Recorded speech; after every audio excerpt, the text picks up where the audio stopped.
पण तेव्हा तुझी कृपा जिथं आहे तिथं आनंदाशिवाय कशाचीही प्राप्ती होत नाही. सुदामदेव रडत बसले नाही. हेच नाही देवा, खायलाच नाही, मुलांना अजून नोकरीच लागली नाही, शिक्षणच व्हायची आहे, चांगल्या कॉलेजमध्ये ऍडमिशनच मिळत नाही, रडत नाही बसले. देवा तुझ्या कृपेने आनंद आहे जीवनामध्ये.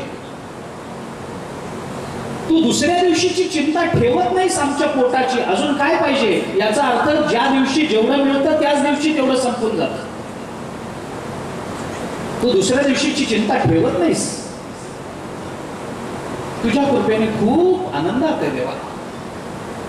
कारण आनंद हा संसाराचा धर्म नाही, आनंद हा आपल्या अंतःकरणाचा धर्म आहे. आणि ते मात्र तुझ्या कृपेने खूप समाधानी आहे देवा, चांगलं चाललंय. सुदामदेवाने भगवंताला विचारलं, देवा तुम्ही लग्न केलं? भगवान म्हणाले, मी लग्न नाही केलं, लग्न केली, अनेक केली सुदाम. सुदामदेवाला त्याचंही कौतुक वाटलं आपल्या मित्राचं. खरा मित्र तो आहे की आपल्या परिस्थितीपेक्षा मित्राच्या चांगल्या परिस्थितीचं ज्याला कौतुक वाटतं. तो तुलना नाही करत बसत. माझा मित्र आणि मी एकत्र शिकलो, मी मात्र इथंच राहिलो, हा किती मोठा झाला, काही नाही पैसे खाऊ घातले असतील, असा विचार खऱ्या मित्राच्या मनात नाही येत. त्याच्या चांगल्या परिस्थितीचं याला कौतुक वाटतं. तेव्हा इतकी लग्न केली, केवढा महान देवा तुमचा, केवढा तुमचं वैभव, फार मोठे झालात देवा तुम्ही. अरे कशाचा मोठा देवा सुदामा, तुझ्यासारख्या ब्राह्मणांच्या भक्ताच्या आशीर्वादानं मला मोठेपण आलं. मी काही मोठा आहे का?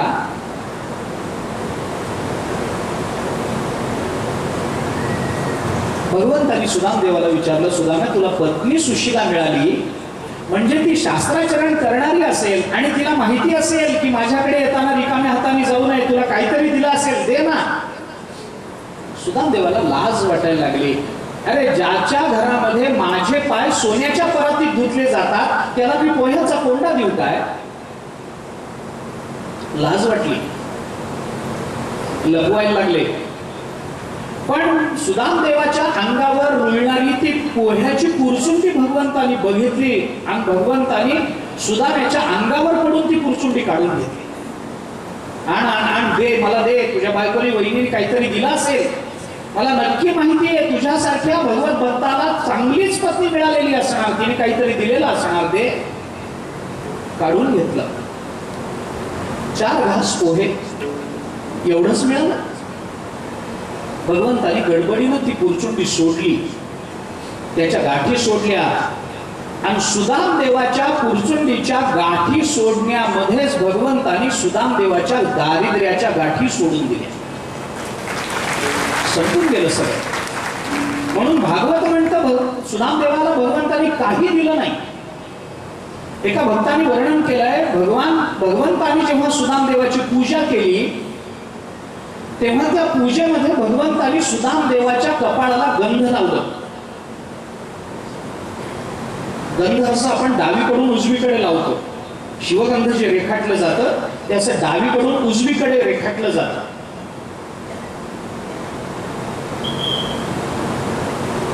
समोरच्याला लावताना आपल्या उजवीकडून डावीकडे लावावं लागतं. जर आपण डावीकडून उजवीकडे लावत असतो तर समोरच्या माणसाला लावताना आपल्या उजवीकडून डावीकडे लावावं लागतं. एका भक्ताने वर्णन केलंय की हे गंध लावलं म्हणजे भगवंताला सुदामदेवाच्या कपाळाला काहीतरी लावायचं होतं असं नाही. सुदामदेवाच्या कपाळावर सटवीनं त्यांचं जे प्रारब्ध लिहिलं होतं ते प्रारब्धच भगवंतानी पुसून टाकलं. या निमित्तानं भक्तांनी वर्णन केलंय, सुदामदेवाच्या कपाळावर त्या षष्ठीनं, आपण तिला सटवी म्हणतो पण तो शब्द आहे षष्ठी, 5वी पुजतात. त्याच्या दुसऱ्या दिवशी त्या रात्री ती षष्ठी येते आणि आपल्या कपाळावर काहीतरी आपलं प्रारब्ध लिहून जाते. म्हणून 5वी पुजताना त्या दिवशी रात्री बाळंतणीच्या खोलीतला दिवा विजू देत नाहीत बायका, म्हणजे तिला नक्की दिसावं की आपण काय लिहितोय, अशी एक भावना आहे त्याच्यामध्ये. सुदामदेवाच्या कपाळावर दैवानी लिहिलेलं होतं श्री क्षय. याच्या जीवनामध्ये श्री म्हणजे संपत्तीचा कायम क्षय राहील.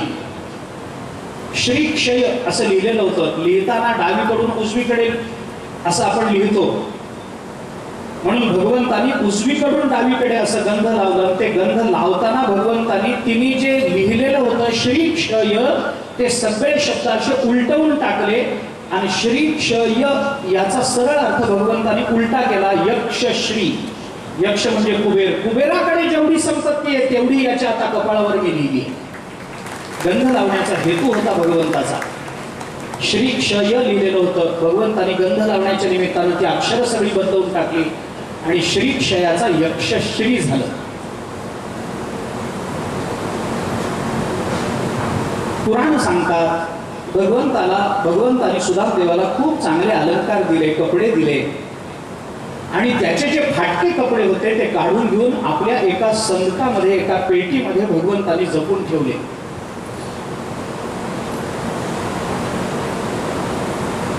खूप गप्पा झाल्या, पोहे खाल्ले, अतिशय चविष्ट लागले.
ते पोह्याला काही नव्हतं, कोरडे पोहे.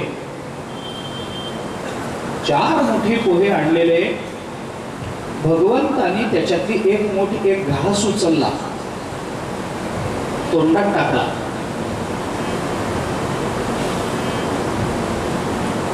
रुक्मिणी मातेला हे कळेना, भगवंताच्या पत्न्यांना हे कळेना की एरवी लक्ष्मीचा त्याग न करणारा हा परमात्मा असा कोण आलाय की जिचा त्याग करून भगवान पुढे धावत गेले आणि आपल्या भावाला मिठी मारावी, बलराम दादाला मिठी मारावी तसं त्यांच्या मिठीमध्ये सामावून गेले. कोण आहे? ज्या अर्थी भगवंतानी इतकं केलं त्या अर्थी हा महत्वाचा कोणीतरी असला पाहिजे. ज्या अर्थी देवानी त्याची पूजा केली त्या अर्थी तो पूज्य असला पाहिजे. रुक्मिणी माता चौर्या घेऊन ढाळायला आल्या. काय गंमत आहे, सुदामदेवाच्या अंगावर कपडे चांगले नाही, सुदामदेवाचे पाय चालून थकलेले आहेत, मळलेले आहेत, पायाला फटी पडलेल्या आहेत, भेगा पडलेल्या आहेत, पायात चपला नाही आहेत, अंगावर फाटकी उपरणी आहेत, डोक्यावर काही नाही, असं रूप, अंग सगळं कृश झालेलं, केस वाढलेले असं रूप, आणि बसला सोन्याच्या सिंहासनावर. रुक्मिणी माता चौर्या ढाळते. भगवंतानी पोह्यातला एक घास खाल्ला, इतके आवडले. दुसरा घास उचलला. भागवतानी 4 मुठी असं सांगितलंय, पण संतांनी फक्त मुठभरच सांगितलंय. सुदामा ब्राह्मण कैसा दरिद्री पिढीला, सुदामा ब्राह्मण कैसा दरिद्री पिढीला, मुष्टीभर पोहे घेऊन या त्याची भेटीला गेला, घेऊन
द्वीपा माझी एक पंढरपूर गाव, धर्माचे नगर देखा विठो पाटील त्याचे नाव, चला जाऊ तया ठाया काही भोजन मागाया, विठोबाचा धर्म जागो त्याचे चरणी लक्ष लागो. सुदामा ब्राह्मण दुःखे दरिद्रे पिढीला, मुष्टी पोहे घेऊन या त्याचे भेटी लागी गेला, शुद्ध भाव देखून या गाव सोनियाचा दिला.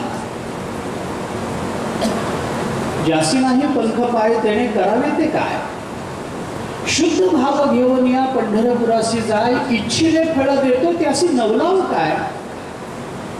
पण गण आणि गोत्रजमल सर्व हसताती मज, गेले याचे मनुष्य पण येणे सांडियली लाज, विनवितो शिंपी नामा संत चरणीचा रज, विठोबाचा धर्म जागो त्याचे चरणी लक्ष लागो.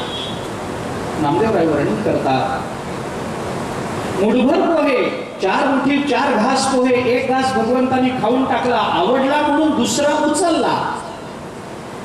जी रुक्मिणी माता तिथं चौऱ्या ढाळत होती तिने हात धरला, देवाला खाऊ दिला नाही. याची कारण सांगताना भक्तांनी कारण सांगितली आहेत. रुक्मिणी माता देवाला म्हणते, देवा हा तुमचा भक्त आहे ना, हो. तुम्ही पूजा करता याची, करतो. तुम्ही याला पूज्य मानताना, तुमचा सखा आहे ना, एकत्रित राहिलात, एकत्रित पाठशाळेमध्ये दिवस काढलेत. तो ब्राह्मण आहे म्हणून तो तुम्हाला पूज्य वाटतो, तो जितेंद्रिय आहे म्हणून तो पूज्य वाटतो, तो प्रशांत चित्त आहे म्हणून तो तुम्हाला पूज्य वाटतो, तो ब्रह्मवित्तम आहे म्हणून तो तुम्हाला पूज्य वाटतो. त्याची पूजा केली, त्याने दिलेला प्रसाद खाल्ला. तेव्हा तुमच्या गृहस्थाश्रमाचं वर्णन नारदांनी केलंय ना. गृहस्थाश्रमी मनुष्य ज्या वेळेला एखादी पूजा करतो, ती देवाची असेल, ती ब्राह्मणाची असेल, अन्यथा ती कुणाची असेल, ती पूजा केल्यानंतर ज्याची पूजा केली त्यांच्याकडून जर गृहस्थाला प्रसाद मिळत असेल तर आपल्या उपरण्यात घेतलेला प्रसाद त्यांनी पत्नीच्या पदरात टाकावा लागतो. याचा अर्थ पत्नीला तो सगळा प्रसाद देणं, याचा शास्त्रीय अर्थ असा आहे की ती जी पत्नी आहे ती इतकी समबुद्धीची असते की मिळालेला प्रसाद घरातल्या सगळ्यांना समान मिळेल याची दक्षता घेत असते. आई सगळ्या मुलांना समान देते, एकाला कमी एकाला जास्त करत नाही. गृहस्थाश्रमाची पत्नी, स्त्रीचा हा स्वभाव धर्म आहे, आपल्याला मिळालेलं ती वाटून खाते. त्यामुळे तो पत्नीच्या पदरामध्ये टाका, म्हणजे ती सगळ्यांना तो प्रसाद देईल. रुक्मिणी माता म्हणते, देवा तुम्हाला प्रसाद दिला ना या ब्राह्मणाने, ब्रह्मवित्तमाने प्रसाद दिला ना, मग तो प्रसाद एकटाच खाणं तुमच्या गृहस्थाश्रमाला शोभणार आहे काय? नाही. मग तुम्ही 1 घास खाल्ला, मुळात पोहे आहेत 4 घासाचे, तुम्ही 1 घास खाल्ला, दुसराही तुम्हीच खा, तिसराही तुम्हीच खा. तुम्हाला विचारलं तर तुम्ही उत्तर देणार नाही. दुसरा घास खाताना विचारलं, तेव्हा दुसरा घास का खाल्ला, तर म्हणाल की मला आवडला म्हणून. तिसरा घास पुन्हा खाल, विचारलं तर म्हणाल माझ्या पोटात राहणाऱ्या सगळ्या ब्रह्मांडाला तृप्त करण्याकरता तिसरा घास खाल्ला, आणि पुन्हा चौथाही खाल्ला. असे कसे संपवले असं म्हणून विचारलं तर चौथाही खाऊन दाखवायला म्हणाल असे संपवले, आणि आमच्या पदरात काही पडणार नाही. भक्ताचा प्रसाद तुम्ही 1 घास खाल्ला, मुळात मुठभर पोहे, त्याच्यातले थोडे तुम्ही खाल्लेत, उरलेल्या पोह्यामध्ये आम्ही 16,108 जणी आहोत, तुम्हीच सगळं खाल्ल्यावर आम्ही काय करावं. रुक्मिणी मातेने हात धरला. एका भक्ताने वर्णन केलंय, दुसरा घास भगवंतानी उचलला आणि रुक्मिणी मातेने हात धरला. तो भक्त म्हणतो, रुक्मिणी मातेने एवढ्याच करता हात धरला की रुक्मिणी माता विचार करते, पोह्याचा 1 घास खाल्ल्याबरोबर याने आपल्यासारखी नगरी याला देऊन टाकली, दुसरा घास खाईल तर आम्हाला सगळ्यांना याला देऊन टाकेल, ते नको म्हणून रुक्मिणीने हात धरला. अरे आमचे काम करून टाकेल, आमच्याच आपल्यासारखं नगर त्याला दिलं, आम्हालाही देऊन टाकेल. जा रुक्मिणी तूही त्याच्याकडे जा, सत्यभामे जा, जांबुवती तुम्ही सगळ्याजणी त्याच्याकडे जा. कारण देताना याला भान नसतं आपण आपल्या भक्ताला काय देतो याच. पुराणाने वर्णन केलंय, पुष्कळ दिवस सुदामदेवाला ठेवून घेतलं. भागवत काही पुष्कळ दिवसाची अपेक्षा व्यक्त करत नाही. रात्रभर गप्पा मारत बसले. पाठशाळेतल्या अनेक आठवणी, रात्री कसे आपण बाहेर पडलो, कसं वादळ वारं सुरू झालं, कसे आपण त्याच्यात अडकून पडलो, सांदीपनी ऋषी कसे आपल्याला शोधत आले, सुदामा आठवतंय ना? सुदामदेवाने सांगितलं, आठवतं की देवा? तुम्हाला हे आठवतं ना? आठवतं. रात्रभर गप्पा झाल्या. दुसऱ्या दिवशी भगवंताने सुदामदेवाला जेवायला घातलं, विश्रांती करवली आणि त्याला निरोप देताना भगवंताचे डोळे ओले झाले. सुदामा, आता पुन्हा भेट रे. देवा, तुम्ही बोलवाल तेव्हा अवश्य येईल. सुदामदेवाला हे म्हणण्याचं धाडस झालं नाही की देवा माझ्याकडे या ना. काही नाही, झोपडी नाही, घर नाही, दार नाही, कुठं बोलवायचं याला? काही पुराणाने वर्णन केलंय, सुदामदेवाला सगळा आहेर दिला, अलंकार दिले, सगळं दिलं आणि जाताना भगवंताने सुदाम्याला सांगितलं, सुदाम्या हे काढून ठेव. अलंकार तुला दिलेत वाटलं काय? तुला दिले नाही. माझ्याकडे राहताना मला बरं वाटावं म्हणून तुला मी सजवलंय. काढ तुझे कपडे.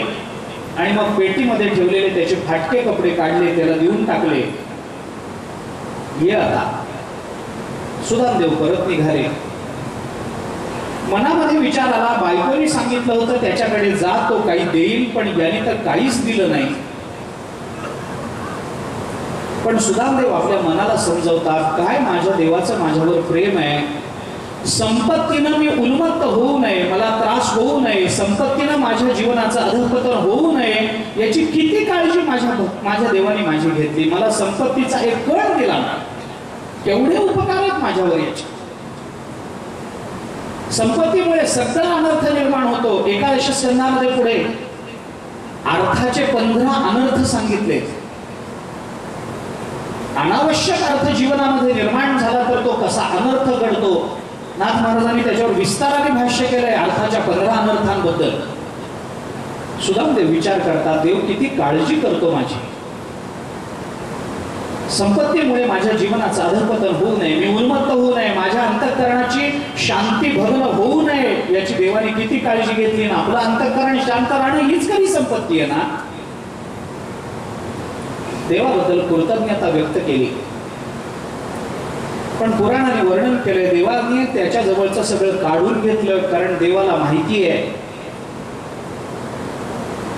रस्त्याने जाताना चोर आहेत, लुटारू आहेत, याच्या जवळचं काढून घेण्याबद्दल देवाचं काही म्हणणं नव्हतं. पण त्या निमित्तानं कदाचित माझ्या भक्ताला धक्काबुक्की करतील, मारतील, त्याला त्रास होईल, त्याच्या मनाला शरीराला वेदना होतील. भगवंतानी सांगितलं, तू नेऊ नको, मी परस्पर तुझ्या घरी पाठवतो, चिंता करू नको. दुसरं कारण असं आहे, भगवंतानी त्याला ते सगळं दिलं असतं तर आपल्याला देवाने दिलं याच्या जाणीवेमध्ये कदाचित आपला भक्त आपल्या उपकाराखाली दबून राहिला असता. ते होऊ नये, माणसाने द्यावं पण असं द्यावं की घेणाऱ्याला कळू नये आपण दिलंय, याची जाणीव होण्याकरता भगवंतानी सगळं काढून घेतलं, फाटक्या कपड्यात पाठवलं. सुदामदेव चालत पुन्हा घरी आले. बघतात तर झोपडीच्या जागी एक सुंदर सोन्याचं नगर आहे. अनेक दासदासींना घेऊन भगवंत्या सुदामदेवाची पत्नी सुशीला समोर आली. तिला काही कल्पनाच नाही, देवानी काही दिलं नाही. तिला वाटलं हे देवाने पाठवलंय, आपला नवरा तिकडे गेल्यामुळेच त्या देवाने हे सगळं पाठवलंय. सुदामदेवाला याची कल्पना नव्हती. नगराच्या बाहेर तिने स्वागत केलं, औक्षण केलं नवऱ्याला. आणि सुदामदेवाला कळलं की भगवंताने आपल्याला किती दिलं. सुदाम पत्नीला कळलं भगवान श्रीकृष्णाचा महिमा आहे. सुदामदेवाने आपल्या पत्नीला भगवान श्रीकृष्णाचं महात्म्य पुन्हा एकदा समजावून सांगितलं की त्याच्या कृपादृष्टीनं काय काय होतं बघ. फक्त भगवंताची भक्ती करत राहिलं पाहिजे. तो न मागता सगळं आपल्याला देतो. त्याची उपासना अनन्य भावाने केली पाहिजे. त्याच्याकरता त्याला हात पसरावा लागत नाही. त्याला सगळं कळतं. न सांगता तुम्हा कळो येते अंतर, न सांगता क्षीण भाग पांडुरंग जाणत असे. न सांगता देवाला सगळा क्षीण भाग कळतो. परमात्मा आपल्याला सगळं देतो, फक्त आपण अनन्य भावानं त्या स्वामीची भक्ती केली पाहिजे. तू माझा स्वामी मी तुझा रंग असं म्हणत पाहता न दिसे वेगळी का इथपर्यंत आपण गेलं पाहिजे. आणि ती भक्ती करता करता परमात्मा आपल्याला सामान्य संपत्ती देत नाही. परमात्मा आपल्याला राज्य देत नाही, सुवर्णांकित नगर देत नाही. परमात्मा आपल्याला स्वरूपही देऊन टाकतो. इतकं परमात्मा आपल्या करता करतो. म्हणून आपण भगवंताची भक्ती करत राहिलं पाहिजे. सुदामदेवाने आपल्या पत्नीला हे समजावून सांगितलं. सुदाम्याचं चरित्र हे भक्ताच्या करता, भक्ती कशी करावी, भगवंताकडे काय मागावं मागू नये, भगवंताकडे कसं जावं, या संबंधामध्ये तो आला विचार. सुदामदेवाला ऐश्वर्याची प्राप्ती झाल्यानंतर अशाच एका पर्व काळामध्ये प्रभास क्षेत्रावर सगळ्यांनी जमायचं ठरलं. सगळे जमले. तिकडून गोपाळ आले, गोकुळातले लोक आले, तिकडून हे सगळे गेले. त्या तीर्थक्षेत्रामध्ये सगळ्यांची भेट झाली. भगवान श्रीकृष्ण, बलराम दादा, गोपिका, यशोदामाई, नंदबाबा या सगळ्यांची भेट झाली. खूप दिवसानंतर भेट झाल्यामुळे भगवंतांनी तिथल्या गोपिकांशी पुन्हा एकदा सुखसंवाद केला. गोपाळांबरोबर ते गप्पा मारण्यात रमले. नंदबाबाला आणि यशोदामाईला आलिंगन दिलं. भगवंताच्या पत्नी तिथं होत्या. द्रौपदी तिकडून आलेली, पांडव आलेले, गोकुळातल्या गोपिका आलेल्या. सगळ्यांच्या गप्पा तिथं रंगल्या. द्रौपदीनं त्या सगळ्या भगवंताच्या पट्टराण्यांना तुमचं लग्न कसं कसं झालं म्हणून विचारलं. त्या सगळ्यांनी आपल्या लग्नाचा इतिहास द्रौपदीला सांगितला. त्यानंतर वसुदेवांचा यज्ञोत्सव झाला. त्या यज्ञोत्सवामध्ये भगवंतांनी वसुदेवाला आपल्या वडिलांना ब्रह्मज्ञानाचा उपदेश केला. देवकीला विचारलं, आई तुला काही हवं असेल तर सांग, मी देईन, मी तुझा पुत्र आहे. आता ती आईच आहे, समानत्वानं राहणारी आहे. तिने सांगितलं, कृष्णा एक सांगते म्हणे, माझ्या मनात एक सल आहे. काय? ज्या 6 मुलांना कंसाने ठार मारलं त्या 6 मुलांबद्दलचं माझ्या अंतःकरणातलं वात्सल्य अपुरं राहिलंय. त्या 6 मुलांना परत आणून देशील काय? भगवंताने सांगितलं, आई चिंता करू नको. भगवंताने ती 6ही मुलं आईला परत आणून दिली. आईचं वात्सल्य पूर्णत्वाला नेलं, वात्सल्य भाव, आणि लगेच ती मुलं पुन्हा स्वधामाला पाठवून दिली. त्यानंतर अर्जुना करता म्हणून भगवंताने सुभद्रा हरणाची लीला केली. सुभद्रेला अर्जुनाला द्यावं ही भगवंताची इच्छा होती. बलराम दादाची इच्छा वेगळीच होती. बलराम दादाच्या इच्छेच्या पलीकडे आपल्याला जाता येणार नाही म्हणून अर्जुनाची इच्छा होती आपण सुभद्रेबरोबर लग्न करावं. तोही भगवंताच्या मागे होता. भगवान एके दिवशी त्याच्याकडे गेले आणि त्याला म्हणाले, सुभद्रेबरोबर लग्न करायचंय? हो म्हणे, देवा काही करा, पण तेवढं तुमची बहीण मला द्या. भगवान म्हणाले, चल. अर्जुनाला वाटलं आता लग्नच लावून देतात का काय. अर्जुन म्हणाला चला. भगवान म्हणाले, चला म्हणजे लग्नाला नाही, मग आपल्याला संन्यास घ्यायचा आहे. अर्जुन म्हणाला, बायको पाहिजे म्हणून सांगतो तर तुम्ही संन्यास काय घ्यायला लावता? चल माझा आई संन्यास घे. अर्जुन म्हणाला, देवा संन्यासाचा नियम असा आहे, संन्यास कधीही घेता येत नाही. ज्या क्षणी आपल्या अंतःकरणामध्ये वैराग्याचा, तीव्रतर वैराग्याचा प्रादुर्भाव होईल त्याच क्षणी संन्यास घ्यायला शास्त्र परवानगी देतं. यदहरेव विरजेत तदहरेव प्रव्रजेत शास्त्राचा नियम आहे. ज्या क्षणी तीव्र वैराग्य निर्माण होईल त्या क्षणी संन्यास घ्या. घेऊ का नको ह्याच्यात संन्यास घेता येत नसतो. ज्या क्षणी पूर्ण वैराग्य, यदहरेव विरजेत तदहरेव प्रव्रजेत. अर्जुन म्हणाला, देवा अजून वैराग्य आलो नाही, भोगाची लालसा आहे, घे रे संन्यास, मी सांगतो ना. अर्जुन घाबरला. भगवान म्हणाले, घाबरू नको, संन्यास घ्यायचा म्हणजे संन्यासाचे कपडे घ्यायचे फक्त. अर्जुनाला कपडे चढवले, गावाच्या बाहेर नेऊन त्याला बसवलं, सगळं शिकवलं. त्याला म्हणाले, इथंच बस, मी आलो आता. पुन्हा घरी आले. बलराम दादाला सांगितलं, दादा गावाच्या बाहेर एक फार मोठा साधू येऊन बसलाय. यांनीच परीक्षा केली. फार मोठा साधू आहे. मग आपल्या सुभद्रेचं लग्न व्हावं वाटतं की नाही तुम्हाला? वाटतं.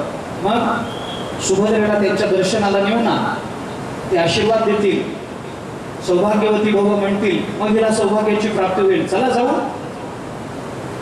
बलराम दादा म्हणाले हरकत नाही, महात्मा आहे ना, फार मोठा महात्मा, अधिकार आहे ना, फार मोठा अधिकार, आधीची 2 लग्न झालेली आहेत, अधिकार मोठा आहे, चला दर्शनाला जाऊ. सुभद्रेला घेऊन तिथं दर्शनाला आले. बलराम दादांनी नमस्कार केला. पहिल्यांदा भगवान श्रीकृष्णानेच नमस्कार केला. हे संन्याशाच्या वेशात तर घाबरलं ना, अरे मी याच्या पाया पडतो, हाच पाया पडायला लागला. देवाने डोळ्याने खुणवलं, प्रतिनमस्कार करायचा नाही, नारायण म्हणायचं फक्त. संन्याशाला देवाला सुद्धा नमस्कार करता येत नाही, त्याचा अधिकार इतका मोठा आहे. संन्याशाला फक्त स्वतःच्या मातेला नमस्कार करायची परवानगी आहे, बाकी कुणालाही त्यांनी नमस्कार करायचा नसतो. फक्त स्वतःच्या आईला नमस्कार करायची परवानगी शास्त्र देते, बाकी देवाला सुद्धा नाही. दंडी संन्यासी जे असतात ते देवापर्यंत जातात. आपल्या हातातला दंड देवाच्या हृदयाला लावणं हाच त्यांचा नमस्कार असतो, त्यांनी वाकायचं नाही. सगळ्या जगाने मात्र त्यांच्या पायावर वाकायचा हा संन्याशाचा अधिकार आहे. त्यामुळे तो चतुर्थाश्रम आहे, सगळ्यात मोठा आश्रम तोच आहे. जीवनाची परिपूर्णता त्याच आश्रमात आहे. एकदा पट्टाभिषेक झाला, एकदा त्याने ते नाम धारण केलं, तो मुक्त झाला. त्या क्षणी तो मुक्त आहे. संन्यासी झाला, त्यांनी नाम पट्टाभिनाम धारण केलं, तो मुक्त झाला. नरो नारायणो भवेत असं होतं त्याच्या बाबतीत. तो नारायण स्वरूपाला प्राप्त होतो. म्हणून सगळ्या जगाने संन्याशाला नमस्कार करायचा, संन्याशाने प्रतिनमस्कार करायचा नाही. पण कुणीही नमस्कार केला की नारायण या नामाचा उच्चार संन्याशाने केला पाहिजे असं शास्त्राचं संन्याशावरचं बंधन आहे. त्यांनी नारायण म्हणायचं, नमो नारायणाय, नमो नारायण, नारायण असं त्यांनी म्हणत राहिलं पाहिजे. कुणी नमस्कार केला नारायण. संन्याशी जर नारायण म्हणाला नाही तर संन्याशाने आपल्या नमस्काराचा स्वीकार केला नाही असा त्याचा अर्थ आहे. त्यांनी त्याचा आशीर्वाद दिला नाही असा त्याचा अर्थ आहे. भगवंतांनी सांगून ठेवलं होतं, अर्जुना मी येईल, नमस्कार करीन, सवयीप्रमाणे पुन्हा लोटांगण घालायला जाशील, मूर्खपणा करू नको, सुभद्रा हातातली जाईल, लक्षात ठेव. अर्जुन म्हणताना हरकत नाही, सुभद्रे करता तुम्हाला सुद्धा आशीर्वाद द्यायची तयारी आहे. बायको करता तेव्हापासून लोक काय काय करतात बघा, देवाला सुद्धा आशीर्वाद द्यायची तयारी, काही नाही. भगवंताने नमस्कार केला, अर्जुनाने नारायण, भगवंताला आशीर्वाद दिला. बलराम दादा वाकले, नारायण. सुभद्रेने नमस्कार केला, नारायण. हे सगळं नाटक करता करता सुभद्रेचं हरण करायला लावलं. अर्जुनाचा सुभद्रेचा विवाह संपन्न झाला. त्याच ठिकाणी त्या तीर्थक्षेत्रामध्ये भगवान श्रीकृष्णाला श्रुतदेव नावाचा एक ब्राह्मण भेटला. तिथे जनक भेटले. जनक आणि श्रुतदेव हे दोघेही भगवंताकडे गेले आणि भगवंताला दोघांनीही आमंत्रण दिलं, देवा उद्या सकाळी आमच्याकडे या बरं का. भगवंताने जनकालाही हो म्हणून सांगितलं. श्रुतदेवाने विनंती केली, देवा उद्या सकाळी त्याच वेळेला माझ्याकडे आमंत्रण आहे. भगवान त्यालाही म्हणाले येतो. दोघांनाही एकाच वेळेला येतो म्हणाले. आणि नंतर लक्षात आलं दोघांचंही आमंत्रण घेतलंय, काय करावं. भगवान समन्वय करत नाही. समन्वय करणं हा विचारी माणसाचा धर्म आहे, भगवंताचा नव्हे. भगवान समन्वय करत नाही. पण प्रश्न पडला कुणाकडे जावं. जनकाकडे गेलं तर लोक म्हणतील बघा शेवटी भगवान राजांकडेच वळले, श्रीमंताकडे वळले, गरीब ब्राह्मणाला कोण विचारतो. आणि भगवान जर ब्राह्मणाकडे गेले तर भगवान विचार करतात मागच्या अवतारातला हा आपला सासरा आहे, याला टाळायचं कसं जनकाला, काय करायचं. भगवंतांनी लीला रचली. श्रुतदेव ब्राह्मण आणि जनक राजा या दोघांकडे भगवान एकाच वेळेला गेले. श्रुतदेवालाही वाटलं भगवान आपल्याकडे आले, जनकालाही वाटलं भगवान आपल्याकडे आले. दोन्हीकडे भगवंताने आपली व्यक्तमूर्ती दाखवली. दोन्हीकडचा पाहुणचार भगवंताने घेतला. भगवंताच्या या लीलेनंतर वेदस्तुती येते. वेदस्तुती हा भागवतातला चिंतनीय विषय. ही वेदस्तुती का आली, कशी आली, याची कथा भगवान शुकाचार्यांनी परीक्षितीला सांगितली. भगवान शुकाचार्य म्हणतात भगवंतानी मानवी जीवनाच्या कल्याणार्थ म्हणून पुरुषार्थ विचार जगतामध्ये प्रकट केला. धर्मार्थ काम मोक्षाचं चिंतन सांगितलं. परब्रह्माचं ज्ञान देणारी उपनिषद सुद्धा आपल्याला मोक्षापर्यंत देतात, जीवाला परमकल्याणाची प्राप्ती करून देतात. भगवत भक्त नारद हे सुद्धा नारायण भगवंताचं स्वरूपच जगतामध्ये सर्वत्र पसरवित राहतात. ते नारद भगवान श्री नारायणाचं दर्शन घेण्याकरता एकदा बद्रिकाश्रमामध्ये गेले.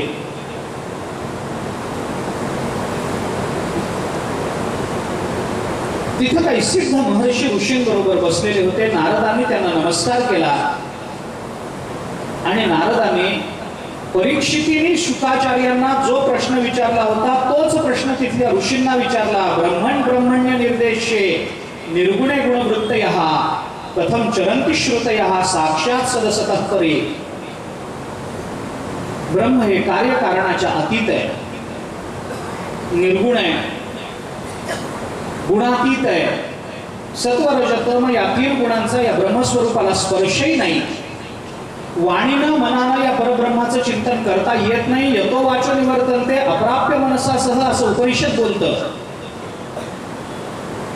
मग परमात्मा जर इतका निर्गुण आहे, परमात्मा वाचेच्या पलीकडचा आहे, तर मग हे वेद या परमात्म्याची स्तुती कशी करतात, परमात्म्याचं प्रतिपादन कसं करतात? या परब्रह्म स्वरूपाला ज्ञानोबरांनी वेद प्रतिपाद्या म्हणून गौरवलंय. ओम नमोजी आद्या वेद प्रतिपाद्या जय जय स्वसंवेद्या आत्मरूपा. हा आत्मरूप आहे, स्वसंवेद्य आहे. तर मग वेद प्रतिपाद्य हा कसा आहे, हा प्रश्न नारदांनी तिथल्या ऋषींना विचारला होता. आणि मग त्या सर्व ऋषींनी नारदांना जो ब्रह्मविचार झाला तो ब्रह्मविचार भगवान मुखातून सांगितला. भगवान नारायणांनी बद्रिकाश्रमामध्ये राहणाऱ्या नारायणांनी नारदांना ही सगळी कथा सांगितली.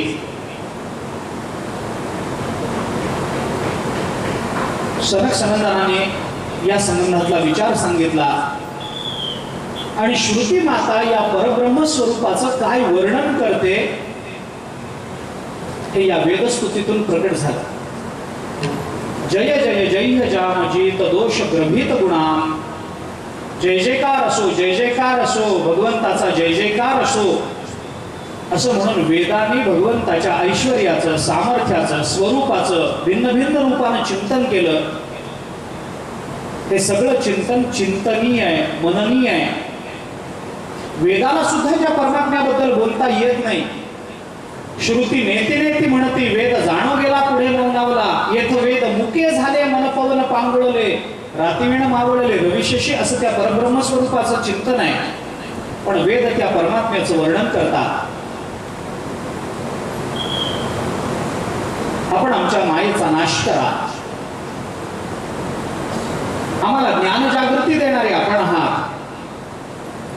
जगताची मायेद्वारा उत्पत्ती करून त्या सगळ्या जगतामध्ये प्रविष्ट होऊन या जगताचं नियमन आपण करता. नवे मायेचं नियमनही आपणच करता देवा. याच्याकरता म्हणून आपण सच्चिदानंद रूप आहात. आम्ही वेद तुमचं वर्णन करतो. या वेदस्तुतीमध्ये भगवंताच्या स्वरूपाचं चिंतन आहे, भगवंताच्या सामर्थ्याचं चिंतन आहे, भगवंताच्या कर्तृत्वाचं चिंतन आहे, भगवंताच्या कृपेचं चिंतन आहे. हे झाल्यानंतर भगवान शंकरांच्या संबंधानं आणि भगवान विष्णूच्या संबंधानं परीक्षित राजाने भगवान शुकाचार्यांना प्रश्न विचारला आणि भगवान शंकर आणि भगवान विष्णू यांच्यामधला विचार सांगून त्यांच्या स्वरूपाचं ऐक्य दाखवून परीक्षित राजानं भगवान शंकरांना भस्मासुराचं जे संकट निर्माण झालं होतं ती कथा सांगितली. त्या कथेनंतर भगवान विष्णू कसे व्यापक आहेत, त्यांचं अंतःकरण भक्ता करता किती कोमल आहे हे कळण्याकरता म्हणून भृगूंनी ज्या पद्धतीनं या ब्रह्मा विष्णू महेशाची परीक्षा घेतली होती ती परीक्षा सांगितली. भगवंताच्या हृदयावरचं श्रीवत्सलांचन त्याचं वर्णन भागवताने केलं. आणि सगळ्यात शेवटी परीक्षिती करता भगवान शुकाचार्याने भगवंताच्या लीलांचं पुन्हा एकदा वर्णन केलं आणि भागवताचा दशमस्कंध इथं संपतो. या दशमस्कंधामध्ये आपल्याला निरोध या गुणाचा विचार सांगितला गेला. भगवंताच्या लीलेमध्येच जीवनाची परिसमाप्ती असते आणि आपलं जीवन भगवत स्वरूप करणं हीच भगवंताची लीला असते. या दोन्ही गोष्टीचा अतिशय सुंदर समन्वित असा विचार भागवताने दशमस्कंधामधून आपल्याला सांगितला. याच्यामध्ये भगवान श्रीकृष्णाच्या बाललीलातून वेगवेगळ्या पद्धतीच्या रसाची उत्पत्ती भागवताने करून दिली. मानवी जीवन रसपूर्ण व्हावं आणि अंतःकरणात निर्माण झालेला तो रस भगवत चरणाकडे प्रवाहित होऊन त्या रसाने भगवत चरणाचा आकार धारण करून आपल्या जीवनाची कृतार्थता करून घ्यावी हे सांगण्याकरता दशमस्कंधाचा प्राकट्य आहे. आणि हा दशमस्कंध आपल्याला भक्ती शिकवतो, अनन्यता शिकवतो. अनन्य ममता विष्णू ममता प्रेम संगता भक्ती इत्युच्यते भीष्म प्रल्हाद उद्धव नारदही अशा पद्धतीचं चिंतन भागवताने आपल्याला सांगितलं.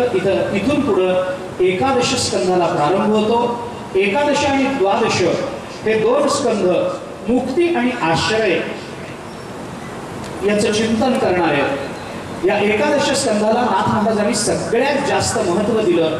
त्याचं काही विशेष कारण आहे, त्या कारणाचा विचार करायचा आहे. एकादश स्कंधामध्ये असणाऱ्या 31 अध्यायाचा थोडासा विचार आपल्याला करायचा आहे. द्वादश स्कंधातल्या 13 अध्यायाचा विचार करून आपल्याला पुन्हा एकदा भागवत महात्म्य पाहून या कथेची परिसमाप्ती करायची आहे. एकादश स्कंधाला प्रारंभ होण्यापूर्वी थोडा वेळ भजन करू. एकादश आणि द्वादश स्कंधाचा विचार सांगत मी थांबणार आहे. नारायण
बादरायणी उवाच कृत्वा दैत्योदं कृष्णः यदुर्विरुद्धतः भुवो अवतारयद्भारं जविष्ठं जनयन् कलिं। भगवान श्रीकृष्णाने अवतार धारण करून पृथ्वीवर झालेलं पापाचं ओझं निवृत्त केलं, भक्तांना संतुष्ट केलं। जे दैत्य माजले होते, जे असुर माजले होते, त्यांचं निर्दालन केलं आणि परित्राणाय साधूना विनाशाय च दुष्कृतां धर्मसंस्थापनार्थाय जे भगवान अवताराला आले होते ते भगवंताच्या प्रवृत्ती धर्माला अनुसरून असणारं भगवंताने आपलं कार्य पूर्ण केलं।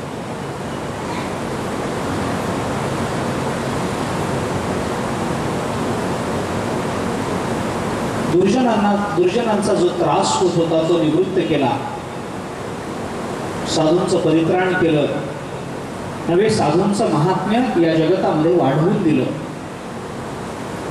भक्ती कशी असते, काय असते याचा विचार केला आणि भगवंताच्या लक्षात आलं प्रवृत्ती आणि निवृत्ती धर्माची परिपूर्णता झाल्यानंतर जसं आपण हे सगळं निर्माण केलं तसं हे सगळं आवरूनही घेतलं पाहिजे। ज्ञानेश्वरीच्या 11व्या अध्यायामध्ये ज्ञानोबारांनी या संबंधामध्ये फार गोड दृष्टांत दिला। एखादा ग्राहक एखाद्या कापडाच्या दुकानामध्ये जातो आणि तिथल्या त्या विक्रेत्याला मला कापड दाखवा म्हणतो। तो विक्रेता दुकानदार कापड दाखवतो, दाखवताना हे सगळं उलगडून दाखवा म्हणतो, तो उलगडून दाखवतो। साडी बघायला बाई गेली असेल तर तिचा पदर, जरा पदर दाखवा, उलगडून दाखवतो, काठ दाखवा, ती साडी सगळी उघडी करून दाखवतो, पूर्ण मोकळी करतो। वस्त्र घ्यायला गेलेल्या एखाद्या माणसाला ते वस्त्र पूर्ण मोकळं करून दाखवतो आणि ज्या वेळेला ती साडी ते वस्त्र त्या माणसाला गिऱ्हाईकाला आवडतं त्या वेळेला त्याला देताना उकललेलं तसंच देत नाही, तो काय करतो, उकललेल्या सगळ्या वस्त्राची पुन्हा घडी करतो आणि मग ते वस्त्र देतो। तसं परमात्मा आपल्या या इच्छेकरता, आपल्या भक्तांच्या आनंदाकरता, इतकंच नव्हे कुंती मातेनं तर इतक्या पुढे जाऊन सांगितलं की या जगतामध्ये जे परब्रह्म स्वरूपाला प्राप्त झालेले महात्मे त्यांना सुद्धा भक्ती योगाचा आनंद देण्याकरता परमात्मा आला, इतकं सांगितलं। तथा परमहंसानां मुनीनां अमलात्मनां भक्तियोग विधानार्थम कथम पश्येमहि स्त्रियः। कुंती माता बोलते तथा परमहंसानां मुनीनां अमलात्मनां, परमहंस मुनी अमलात्मन झालेले जे महात्मे ते परब्रह्म स्वरूपामध्ये स्थित झाले, त्यांना भजनाचा आनंद कळत नाही ना, नामाचा आनंद कळत नाही ना, ब्रह्मस्वरूप झाल्यामुळे जगताचा बाध झाला ना, त्यांना नामस्मरणाचा आनंद देण्याकरता म्हणून भगवान श्रीकृष्णाचा अवतार झाला, असं कुंती माता बोलते। भक्तियोग विधानार्थम, माझ्यासारख्या स्त्रीचं काय कौतुक आहे, माझ्याकरता येतील नवल काय, अरे ते तर परमहंसा करता येतात। या सगळ्या आनंदाकरता भगवंताने या जगताचं वस्त्र उलगडून दाखवलं आणि जेव्हा हे सगळं कार्य आपलं संपलं त्यावेळेला त्या जगताची घडी करून पुन्हा आपल्या स्वरूपात ठेवण्याकरता भगवंताने प्रलयाचा विचार केला। 11वा स्कंध हा पुराणाच्या मुक्ती नावाच्या एका लक्षणाचा विचार करणारा स्कंध आहे। मुक्तिराश्रय हा, याच्यामध्ये मुक्ती, मोक्ष, परमपदाची प्राप्ती, परिपूर्णता, इति कर्तव्यता हे सगळे शब्द मोक्षाचे वाचक आहेत।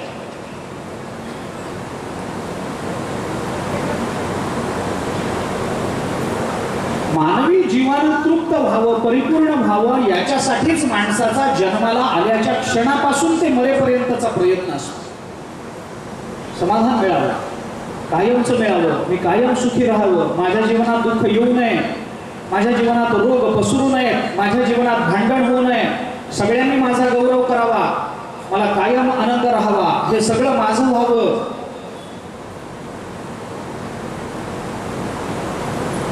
पण भागवताचा 11 स्कंध आपल्याला हे शिकवतो, सगळं मिळाल्याने सगळं आपलं होत नाही, सगळं देऊन टाकल्याने सगळं आपलं होत असतं। सगळं मिळवलं, सगळं आपलं होत नाही,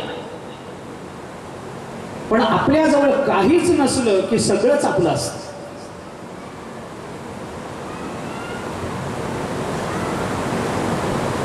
बृहदारण्यकामध्ये याज्ञवल्क्यांची कथा येते. जनक राजा याज्ञवल्क्यांकडे पाठ घ्यायला जात असे.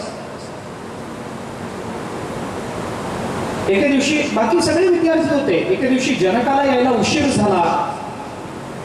याज्ञवल्क्य पाठ सांगायचा थांबले. येऊ दे, जनक यायचंय ना अजून, येऊ दे त्याला. बाकीचे सगळे संन्यासी जे विद्यार्थी होते ते म्हणाले, गुरुजी काय चाललंय? अहो, राजा करता संन्याशांनी थांबावं हा नियम नाही. आम्ही सर्वसंग परित्याग करून तुमच्याकडे शिक्षणाकरता आलो आणि तुम्ही तो राजा आहे, त्याच्या मागे व्याप किती? काहीतरी झालं असेल, कोणत्या तरी राणीनं काहीतरी मागितलं असेल, तो गृहस्थाश्रमी आहे, त्याच्या मागे 100 गोष्टी असतात. तो अडकलेला आहे आणि प्रपंचात अडकलेल्या त्या राजा करता सर्वसंग परित्याग करून आलेल्या आमच्यासारख्या संन्याशांनी थांबावं काय? तो आल्यावर त्याला वेगळा पाठ सांगा, आमचा वेळ वाया घालवू नका. याज्ञवल्क्यांनी सांगितलं, तसं नाही बाबा, असं मला करता येणार नाही. कारण जनक हा जरी राजा असला, तो गृहस्थाश्रमी दिसत असला, तरी तो वृत्तीनं तुमच्यापेक्षा जास्त कडक संन्याशी. ज्ञानोबांनी संन्यासाची व्याख्या करताना ज्ञानेश्वरीमध्ये म्हटलंय, मी माझी ऐसी आठवण विसरले जयाचे अंतःकरण पार्था तो संन्यासी जाण निरंतर. मी माझं संपणं याला संन्यास म्हणत नाही. मी माझं याची आठवणही संपून जाणं याला संन्यास म्हणतात. ज्ञानोबा चिंतन बारीक करतात.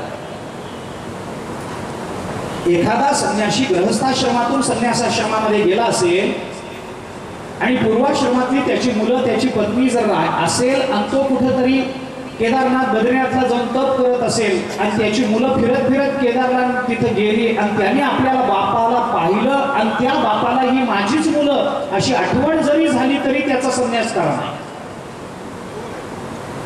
मी माझी ऐसी आठवण विसरले जयाचे अंतःकरण तो पार्थ संन्यासी जाण. याज्ञवल्क्यांनी सांगितलं, नाही थांबा. नाही नाही म्हणे, त्याचं काय एवढं कौतुक करता? याज्ञवल्क्यांनी ठरवलं यांना काहीतरी दाखवलं पाहिजे, जनकाचा अधिकार कळला पाहिजे. याज्ञवल्क्यांनी माया रचली. एके दिवशी पाठ चालू होता. जनकराजे बसलेले, सगळे संन्यासी बसलेले. याज्ञवल्क्य पाठ सांगतायत वेदांताचा. अचानक एक सैनिक जनकाचा धावत धावत आला. त्यांनी जनकाला सांगितलं, महाराज, आपल्या मिथिला नगरीला आग लागली.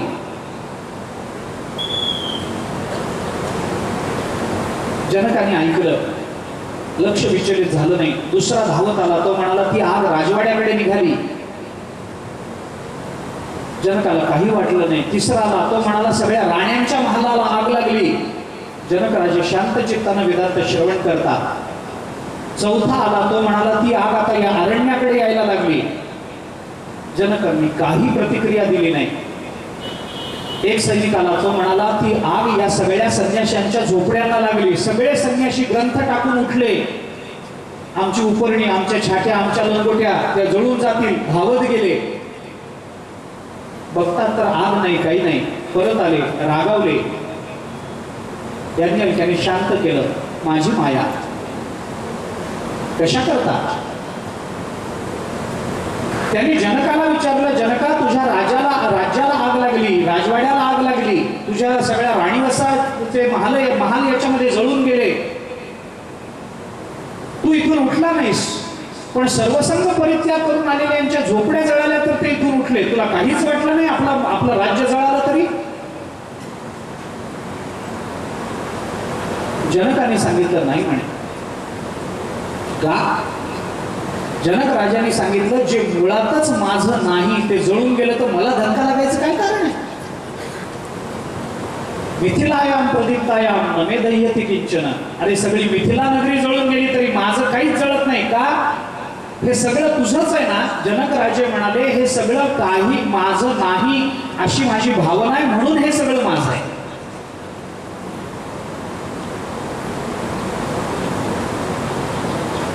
सगळं मिळालं म्हणजे आपल्याला आनंद होतो असं नाही, सगळं मिळतच असंही नाही, सगळंच सगळ्यांना मिळत नाही. कारण हा प्रपंच आहे. वैकुंठवासी प्रातस्मरणीय गुरुवर्य मामासाहेब दांडेकर एक संसाराची व्याख्या करत होते. संसार कशाला म्हणायचा याची त्यांनी केलेली व्याख्या सांगते. ते असं म्हणत असत, सगळं सगळ्याला मिळत नाही, एक सगळ्याला मिळत नाही, सगळं एकाला मिळत नाही, एक एकाला मिळत नाही, याचं नाव संसार असतो. सगळं सगळ्याला मिळत नाही, एक एकाला मिळत नाही, एकच सगळ्याला मिळत नाही, सगळं एकालाच मिळत नाही, याचं नाव संसार. आपलं जीवन परिपूर्ण व्हावं हे वस्तूच्या उपलब्धीने जीवनाची परिपूर्णता नसते, विचारांनी जीवन पूर्ण होतं. याच्याकरता दशमस्कंध हा संपूर्ण भागवतामधला मुख्य स्कंध आहे. याच्यामध्ये मोक्षाचा विचार आला, अपवर्गाचा विचार आला. मोक्ष म्हणजे दुःखरहित जीवन आहे, मोक्ष म्हणजे आनंदरूप जीवन आहे, मोक्ष म्हणजे भगवतरूप जीवन आहे, मोक्ष म्हणजे जीवदशेचा त्याग आहे, मोक्ष म्हणजे जीवेश्वराचा स्वीकार आहे, जनार्दनाचा स्वीकार आहे. मोक्ष म्हणजे त्याच्या चरणाशी सम्मिलित होऊन जाणं आहे. मोक्ष म्हणजे त्याची पूर्णार्थानं स्वीकारलेली शरणागती आहे. जशी एखादी नदी समुद्राला जाऊन शरण जावी, समुद्रापर्यंत जाऊन त्या शरण जावी, त्या पद्धतीनं भगवंताला शरण जाणं हा मोक्ष. सर्वधर्मान परित्यज्य मामेकम शरणं व्रज.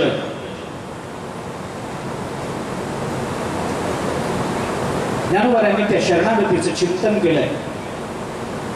आपुलेने भेदे वीण माझे जाणीचे जे एकपण तया नाव शरण मज येणे गा. अहम वाचा चिंतांग देवोनिया शरणरिग महोदधिका गांग रिगाले जैसे. ज्ञानोबा शरणागतीचं चिंतन करतात. तशी शरणागती म्हणजे मोक्ष. मोक्ष म्हणजे जीवनाची धन्यता आहे. या मोक्षाचा विचार एकादश स्कंधामध्ये आला.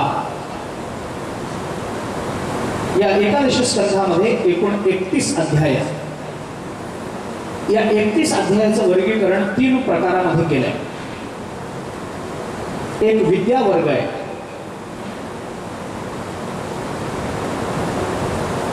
दुसरा बंधनिवृत्ती वर्ग आहे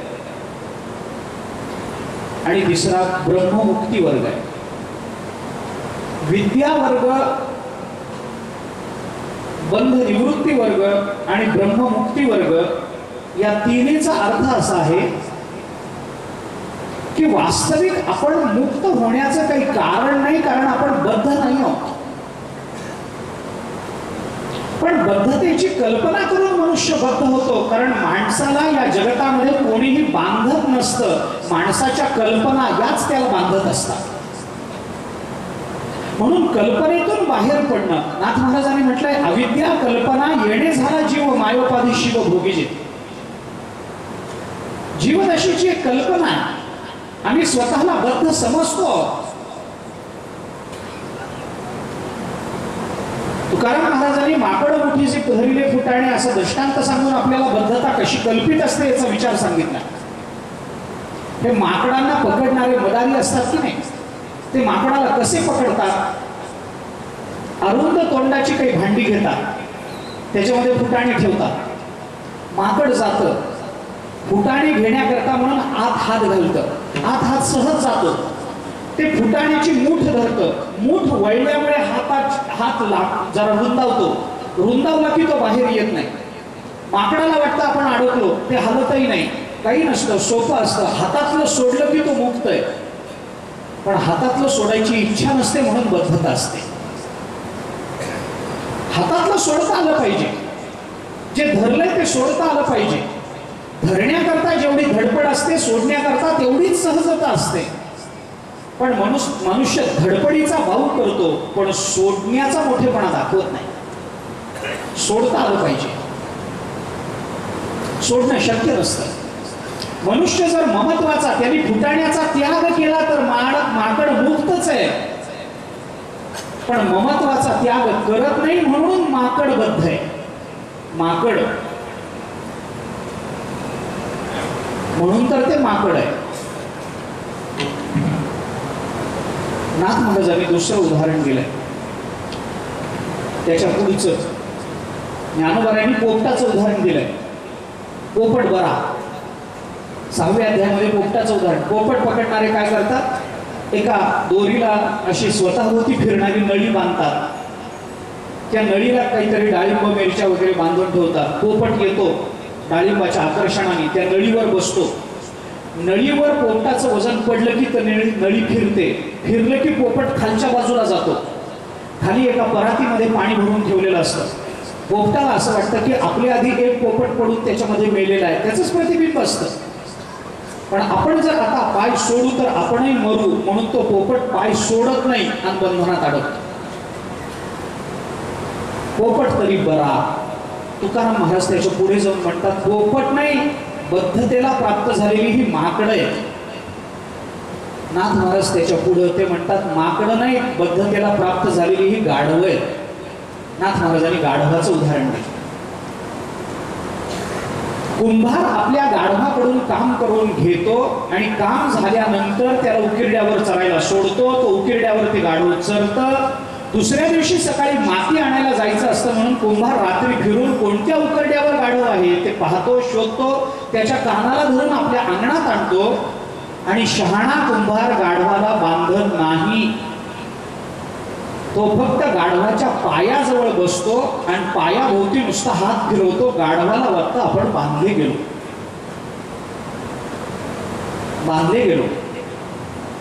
मग गाढवाचे भाऊबंद त्याला बोलवायला आले तरी गाढव जात नाही. नाही, मला काम आहे.